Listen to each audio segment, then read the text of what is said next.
Dua orang gadis manis yang terlihat lugu dan polos kembali berusaha berbaur dan hidup normal di tengah-tengah masyarakat. Susah payah bekerja paruh waktu untuk mencari uang, tapi tetap saja mereka kesulitan untuk membayar tagihan. Karena mereka adalah profesional yang berbahaya, selalu ada yang mencari masalah dengan kedua gadis ini. Dua orang pemuda asasin bayaran paruh waktu ingin naik tingkat. Dan jika mereka bisa menghabisi dua gadis yang nampak lemah ini, mereka bisa promosi dan naik tingkat. Tapi sepertinya mereka salah memilih lawan dan menghadapi baku hantam paling berbahaya di hidup mereka. Dibintangi oleh Takahashi Akari, Izawa Saori, Iwa Nagajoe, dan Hamada Tatsomi. Tanpa lama-lama, yuk kita gaskan!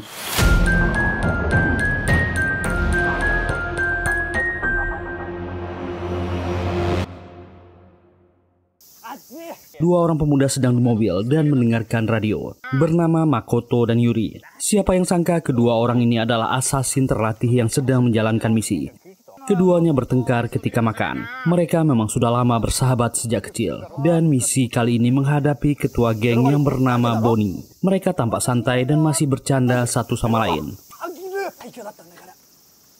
Mereka pun sampai di rumah target dan menemukan pintunya. Saat dibuka, sekelompok gangster sedang bermain kartu. Mereka menutup pintu. Info mereka salah. Karena orang bernama Bonnie ditemani oleh semua anggotanya. Salah satu anggota geng muncul membuka pintu, bertanya siapa mereka. Dan Yuri menelpon brokernya. Ini berbeda dengan detail pekerjaan yang diberikan. Brokernya berkata mau tak mau mereka harus menyelesaikan misi itu. Makoto berbasa-basi tentang permainan yang mereka mainkan. Dan para anggota geng ini mengeluarkan pistol untuk menakut-nakuti. Dan tiba-tiba Yuri menembak. Mereka menyerbu masuk. Baku hantam dengan tangan kosong dan senjata yang sangat kacau itu dimulai.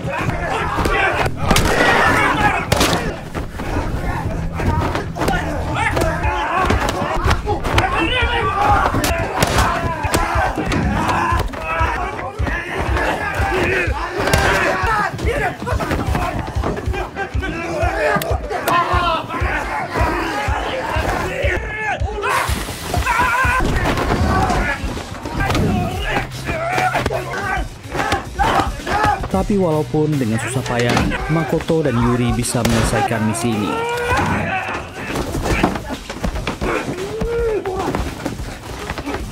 Dan orang terakhir berhasil mereka habisi. Mereka kelelahan. Ini tugas yang sulit. Mereka tak menyangka harus baku hantam dengan lawan sebanyak ini. Mereka pun masih sempat-sempatnya minum di sana. Setelah ini mereka akan makan di luar. Malamnya mereka makan di kedai yakiniku dengan broker mereka. Orang ini bernama Akagi, adalah broker yang biasa menyewa jasa mereka. Mereka protes karena pekerjaan kali ini lebih sulit dan bayaran yang mereka terima kecil. Mereka hampir saja kehilangan nyawa di misi terakhir ini. Akagi meminta maaf. Ini kelalaiannya, menerima misi tanpa mengecek terlebih dahulu. Dia gugup membuat makanan tumpah. Gadis penjaga toko segera membereskannya. Mereka meminta maaf. Makoto yang jomblo melirik gadis cantik ini. Pak Akagi melanjutkan, dia benar-benar minta maaf. Mereka hanyalah subkontraktor. Berbeda dengan anggota klub yang disebut Assassin Guild. Pekerjaan mereka lebih sulit, bayaran pun kecil. Mereka diperlakukan seperti pekerja paruh waktu. Dia kembali meminta maaf. Mereka berdua ingin naik tingkat. Apa yang harus mereka lakukan? Akagi pun memberikan info. Ada rumor tentang dua asasin yang tinggal dekat kota Taito ini. Jika mereka dihabisi, akan ada dua tempat yang kosong di Assassin Guild. Mereka berdua paham, tapi yang mereka hadapi profesional. Yuri sangat bersemangat. Dia mau melakukan ini dan berkata ke Makoto, mereka akan bisa menyelesaikannya. Akagi punya foto mereka. Kedua orang ini sangat kaget. Target asasin profesional mereka adalah dua orang gadis. Akagi menyebutkan namanya. Jangan pernah remehkan mereka. Kedua gadis ini sangat berbahaya. Tapi kedua orang ini sangat bersemangat. Inilah Baby Assassin, Two Baby. Inilah kedua gadis yang dimaksud. Jika teman-teman penasaran dengan latar belakang dan kisah kedua gadis ini, silahkan nonton dulu Baby Assassin yang pertama. Linknya sudah Mimin taruh di deskripsi. Chisato dan Mahiro sedang menikmati es krim mereka. Tapi tiba-tiba Chisato panik. Mereka mendapatkan surat tagihan. Itu adalah masa ketika mereka sedang senang-senangnya latihan di game waktu SMA. Itu adalah game yang dijalankan Guild Assassin yang melatih mereka sejak muda. Tapi masalahnya mereka harus membayar sendiri. Itu tak disubsidi. Masih Chisato yang panik. Tapi setelah Mahiro melihat angkanya, dia juga ikut panik. Tagihannya hampir 4 juta yen. Itu membuat kedua gadis ini gelisah. Mereka mendapat video call dari Pak Susano, broker mereka. Mereka protes, kenapa baru mendapatkan tagihan sekarang? Susano membantahnya, dia sudah mengirimkan tagihan itu setiap bulan. Tapi mereka tak pernah membacanya. Karena mereka sudah didaftarkan asuransi oleh Guild Assassin, mereka tak bisa menolak membayarnya. Bisa-bisa mereka akan dikeluarkan dari Guild Assassin jika menolak membayar. Paling lambat jam 3 sore hari Jumat, banknya ada di surat itu. Itu masih 2 hari lagi. Bukannya langsung membayar, kedua gadis ini sibuk dengan aktivitas harian mereka. Berlatih di taman dan bermain-main sepanjang hari. Apalagi Mahiro yang sangat gila berlatih. Kedua gadis ini seakan-akan lupa dengan tagihan mereka. Mereka cuma sibuk dengan rutinitas harian, makan, bersenang-senang, dan latihan lagi. Sampai akhirnya mereka cuma punya waktu 30 menit lagi. Karena ini adalah hari Jumat, kedua gadis ini bergegas. Chisato meminta Mahiro menghabiskan makanannya. Bahkan untuk keluar mereka takut bertemu tetangga. Kedua gadis ini terlalu overthinking. Mereka jadi bertengkar, membuat Mahiro menjatuhkan granat asap yang selalu dibawanya. Keadaan makin kacau. Akhirnya mereka sampai di luar, berlari sekencang-kencangnya menuju bank. Akhirnya mereka sampai di depan pintu bank. Di depan pintu masuk mereka terpaksa menunggu karena banyak orang tua yang berjalan dengan lambat. Waktu tinggal 15 menit lagi. Akhirnya nomor antrian mereka dipanggil. Mereka menunjukkan suratnya. Keduanya bernafas lega, akhirnya bisa membayar tagihan. Tapi itu tak berjalan mulus. 2 perompak bank masuk, menembakkan senjatanya, mengikat tangan semua pengunjung bank dengan tali. Tentu saja kedua gadis ini kesal. Bahkan manajer bank tak bisa langsung membuka brankas, karena dia lupa dengan kodenya. Kedua gadis ini sangat kesal. Jika mereka terlambat membayar hari ini, dendanya bisa 30%. Keduanya malah asik mengobrol, membuat salah satu perompak marah menyuruh mereka diam dan mengancam Chisato. Kedua perampok ini kesal karena manajer bank tak bisa membuka brankas dan sibuk bertengkar berdua. Chisato yang kesal menyuruh mereka cepat menyelesaikan ini, tapi salah satunya malah memukulinya. Gadis ini sangat gampang tersulut emosinya, tapi dia ingat peraturan. Mereka tak boleh menghabisi warga sipil dan membahayakan orang di luar tugas. Mahiro berusaha membujuk temannya, tapi mereka cuma punya waktu 5 menit lagi. Mereka tak tahan lagi. Mereka akan diskor, tapi lebih baik daripada membayar denda. Chisato dan Mahiro dengan gampang membuka ikatan, berdiri dan menyuruh semua pengunjung bank menutup mata. Kedua perampok ini heran, kenapa kedua gadis ini bisa melepaskan diri, dan mereka menodongkan senjata. Dan perompak ini dihajar kedua gadis ini dengan cara yang unik. Mereka sangat cepat. Kedua gadis ini mengatur strategi. Chisato menghajar salah satunya, dan yang satunya menjadi bulan-bulanan Mahiro. Dia menyerang dengan pisau, tapi dia salah pilih lawan.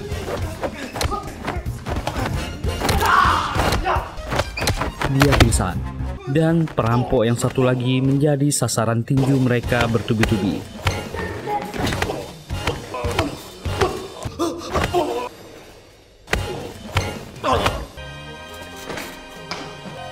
Dan jatuh pingsan. Mereka segera bergegas ke teller bank. Tapi wanita ini ketakutan. Kedua gadis ini membujuk dengan berbagai cara agar membantu mereka membayar tagihan.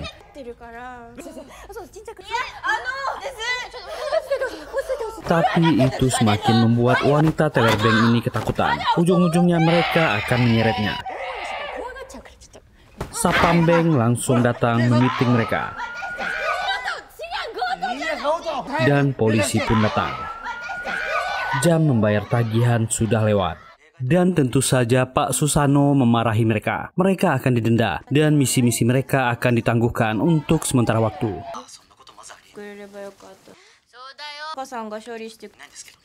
Kedua gadis ini protes dan meneriaki Susano. Peserta video call masuk. Mereka adalah dua petugas kebersihan yang biasa bekerja sama dengan kedua gadis ini, Tasaka dan Mana. Susano ingin kedua orang ini mencarikan pekerjaan paruh waktu untuk mereka berdua. Pekerjaan normal, agar mereka bisa mengumpulkan uang untuk membayar denda. Mereka tak boleh membuang waktu, karena kalau tidak dendanya akan semakin besar. Kedua gadis ini tak punya pilihan. Mereka tak bisa mogok kerja, karena di peraturan sudah jelas. Kedua gadis ini terpaksa melakukannya. Mereka sangat kesal bagaimana mereka akan melakukannya. Sementara itu Makoto dan Yuri sedang makan di kedai yakiniku. Mereka membicarakan rencana mereka untuk menghabisi kedua target mereka. Gadis penjaga toko ini menyajikan teh. Itu membuat Makoto sangat grogi. Dia menyukai gadis ini. Dan Pak Akagi datang menemui mereka. Dia membawa kabar terbaru tentang kedua target. Kedua gadis itu diskor karena membantu warga sipil menghabisi perampok. Dan Akagi ternyata kebetulan sedang di bank itu, merekam aksi kedua gadis ini dan melaporkannya ke guild assassin sehingga mereka ketahuan. Kedua pemuda ini menontonnya. Mereka keluar dari kedai itu. Rencana mereka akan lebih mudah. Mereka semua gembira. Dan pekerjaan paruh waktu itu dimulai. Mahiro dan Chisato terpaksa menjadi boneka promosi dan menari-nari melakukan promosi produk. Tapi anak-anak yang gemas mengacaukan mereka. Adakah yang kenal dengan girl band ini? Atara Shigako. Di film ini mereka juga muncul dan melakukan kegiatan promosi. Di jam istirahat, keduanya disuguhkan minuman dingin oleh kakek pemilik produk yang barangnya mereka jual. Dia memuji kedua gadis ini. Mereka bekerja paruh waktu dengan baik. Dia yakin mereka berdua masih sekolah. Mereka membenarkannya. Pak tua ini tak berhenti mengobrol dengan mereka.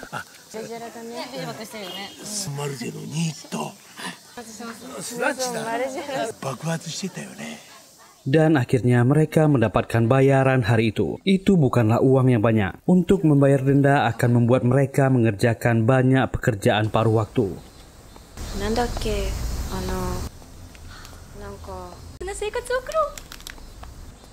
Tak sengaja mereka melewati sekelompok pemuda yang sedang bermain catur shogi. Mereka membuka taruhan. Siapa yang mengalahkannya akan mendapatkan uang. Tapi banyak pengunjung yang kalah. Chisato merasa itu adalah cara yang cepat untuk mencari uang. Mahiro mencoba mencegahnya. Itu permainan yang sudah diatur.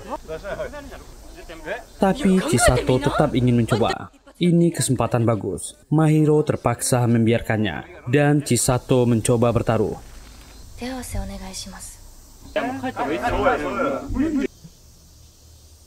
Dia menyerahkan uang taruhan, dan mereka mulai bermain.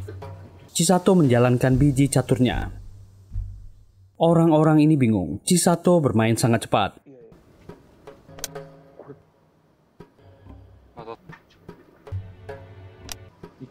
Tapi tetap saja Chisato yang kalah. Dia sebenarnya tak pandai bermain dan kehilangan uangnya. Dia langsung menangis sedih. Orang-orang yang lewat menyangkanya gila. Mahiro datang menjemputnya.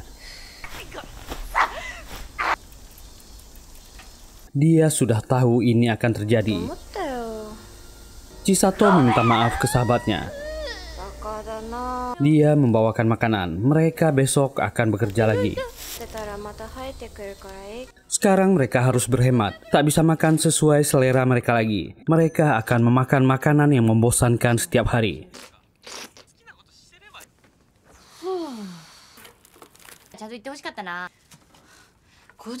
Besoknya mereka kembali menjadi boneka promosi. Karena bayarannya kecil, mereka terpaksa sangat berhemat. Mahiro mengatakan dia tak boleh berjudi lagi. Tapi Chisato ingin melakukannya. Dia telah belajar di YouTube cara bermain catur shogi.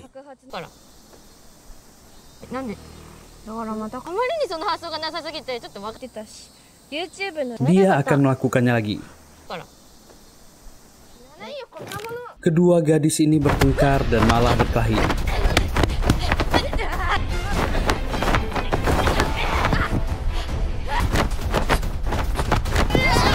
Karena mereka profesional, walaupun terlihat lucu, itu adalah perkelahian serius yang penuh teknik. Tak ada yang mau mengalah. Akibatnya mereka berdua dipecat. Ternyata hidup normal itu sangat sulit bagi kedua gadis ini. Mahiro ingin pulang saja. Chisato mengikutinya. Hari itu mereka diikuti oleh kedua pemuda itu, Makoto dan Yuri. Mereka mengikuti diam-diam. Mereka berniat akan mengeksekusi hari ini. Mereka sudah membayangkan akan promosi setelah ini. Kedua orang ini mengendap-endap dengan senjata mereka. Tapi kedua lawan mereka profesional yang lebih ahli. Dengan cepat kedua pemuda ini dikalahkan dan pingsan. Gadis ini menyangka kedua orang ini cuma amatir. Tapi yang mengherankan, tubuh mereka bau bubuk misiu. Mereka akan menghubungi Tasaka si cleaner. Chisato berniat akan menghabisinya, tapi Mahiro mencegah. Mereka belum tahu identitasnya. Mereka memberikan kedua pemuda ini kepada si cleaner, Tasaka dan Mana. Mereka sangat curiga dengan kedua orang ini. Senjata mereka pun profesional. Tak ada data tentang mereka. Tasaka menyuruh mereka menandatangani dokumen. Nomor seri senjata mereka milik Assassin Guild. Tasaka akan mencari tahu siapa agen kedua pemuda ini. Tapi mereka berempat malah mengobrol hal yang tak penting. Makoto dan Yuri sadar dari pingsannya dan menyerang kru cleaner, membuat mereka pingsan. Lalu pergi diam-diam dari sana. Barulah mereka sadar kedua orang itu berhasil kabur. Mana malah ke mobil, mengambil senjata otomatis dan menembak. Tasaka melarangnya.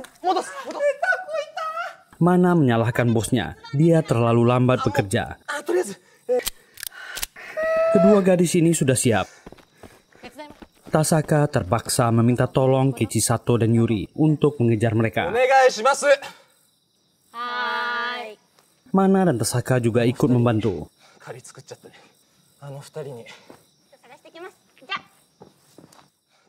Tasaka sedang mencari di sebuah lorong. Dan tembakan terjadi. Tasaka terluka parah.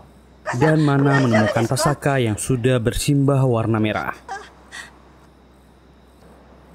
Dia berkata orang-orang itu mengambil senjatanya dan menembaknya. Mana segera menelpon ambulan meminta bantuan. Tapi Tasaka merasa lukanya agak parah.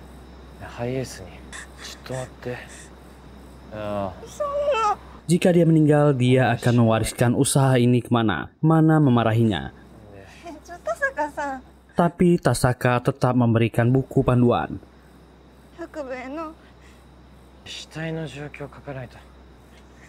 Mana mengingat semua pesannya, dia akan melakukan ini.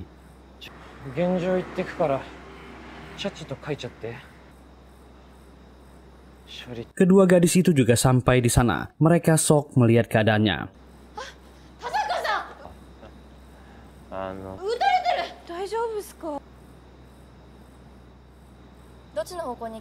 Tasaka menunjukkan ke arah mana mereka pergi.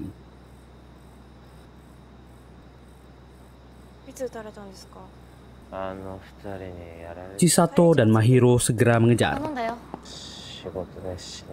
Yuri dan Makoto berhasil lolos. Mereka segera menelpon Pak Akagi.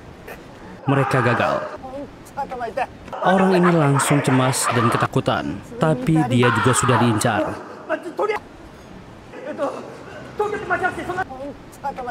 Sebuah mobil langsung mengangkutnya. Orang-orang dari Assassin Guild.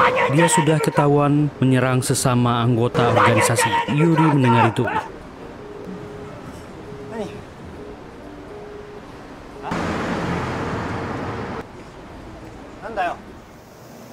Dan besoknya mereka melihat jasad Pak Akagi di pinggir sungai.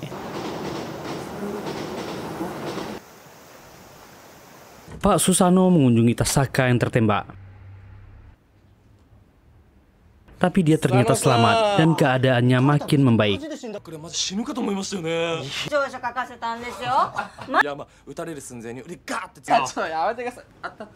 Padahal Mana sudah sangat cemas soal keadaannya. Susano segera memberitahu, mereka sudah menghabisi agen kedua orang itu. Dia agen baru dan menyangka bisa promosi jika menghabisi 2 anggota guild yang diskor. Dia cuma salah informasi.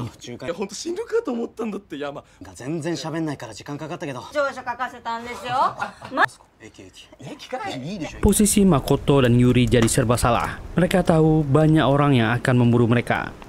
Mereka jadi menyesal mengikuti saran Pak Akagi. Mereka membakar semua peralatan yang terhubung dengan guild. Kedua orang ini memutuskan untuk balas dendam. Mereka akan bertahan.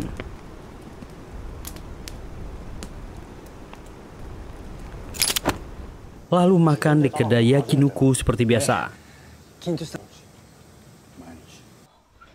Dan yang tak disangka, Chisato dan Yuri juga masuk ke sana. Mereka memang sudah melacak dan mengikuti kedua pemuda ini.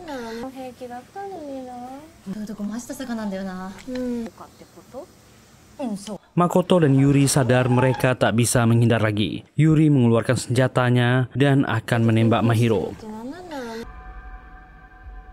Tapi gadis pelayan datang mengantar makanan, membuatnya urung melakukan.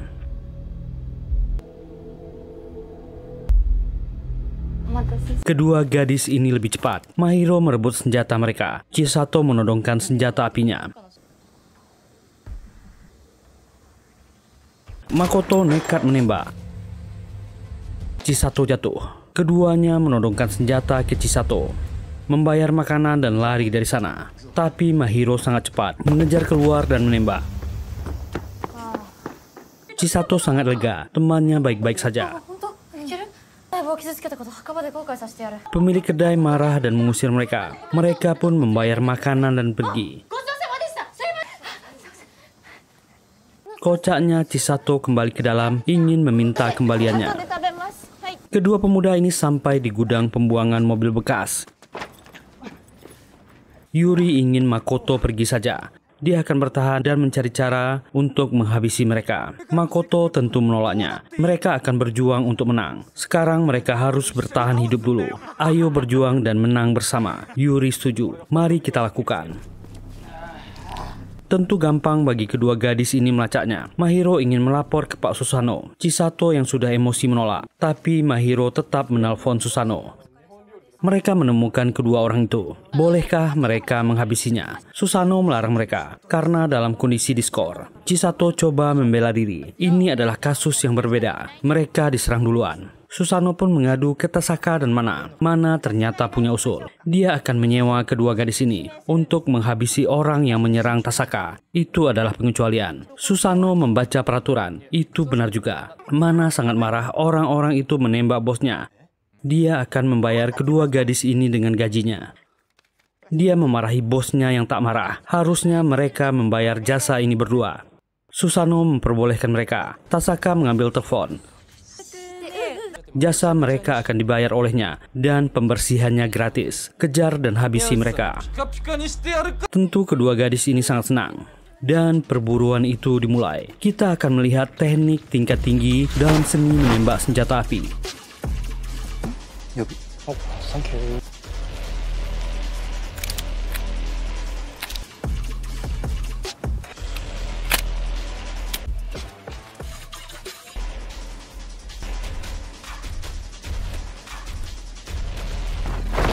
Di adegan berikutnya, keempat orang ini berhadapan. Dan dimulai.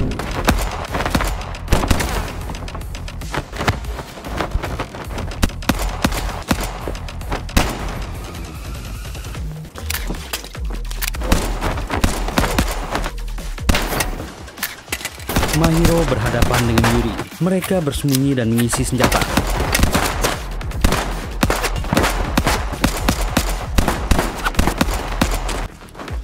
Kedua pemuda ini melarikan diri ke gudang. Kedua gadis ini masuk.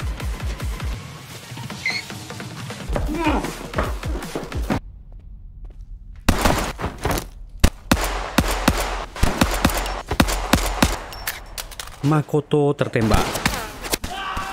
Dan senjata Chisato terlepas, dia juga terluka tembakan.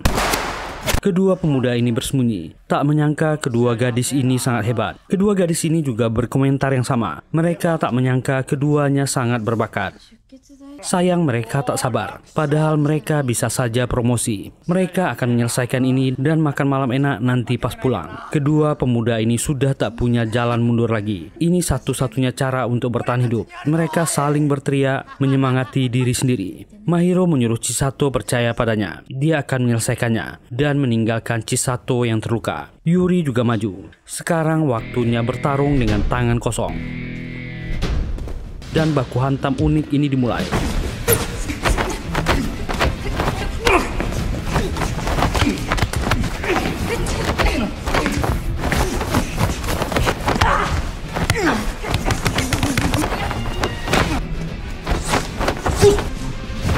Keduanya mengerahkan skill bela diri yang mereka punya.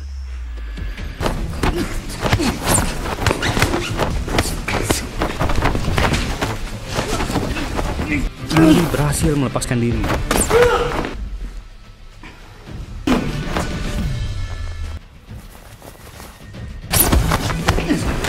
Tapi dia kembali terdesak oleh gadis ini. Keduanya sama-sama terkena tendangan.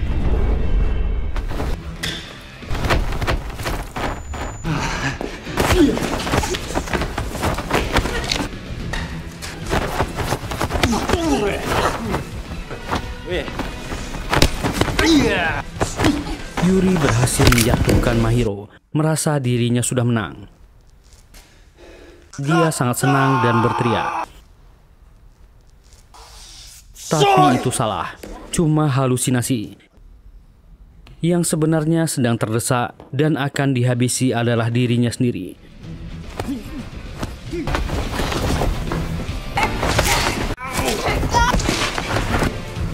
Keduanya sama-sama terluka dan bangkit kembali, melanjutkan gelut itu. Sekarang adalah uji ketahanan fisik.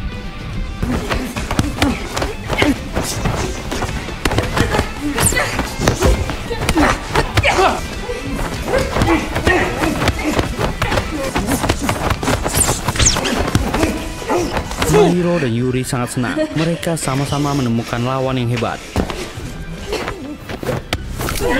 Dan Mahiro lah yang menang dengan gerakan uniknya. Makoto yang terluka keluar dan berbaring di samping Yuri.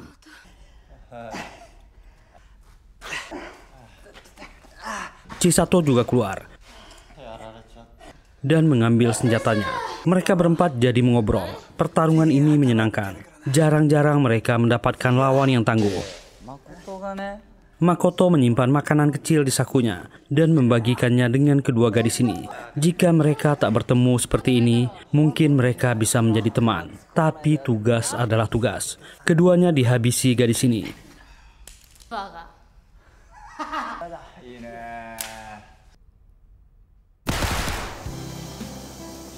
Akhirnya mereka bisa membayar denda dan tagihan setelah menerima upah dari Tasaka dan Mana. Keduanya kembali menjalani hari-hari yang membosankan sambil menunggu tugas dari guild assassin. Dan film ini pun berakhir. Kabarnya ada 2 movie lagi yang akan rilis tahun ini dan tahun depan tentang kedua gadis ini. Semoga lawan mereka semakin berat dan ceritanya semakin seru. Semoga terhibur. Terima kasih sudah meluangkan waktunya di channel ini. Kalau nggak keberatan, silahkan tekan tombol like, subscribe, dan nyalakan loncengnya untuk mendukung kami. Sehat-sehat dan tetap bahagia. Kita jumpa lagi di video berikutnya. Bye.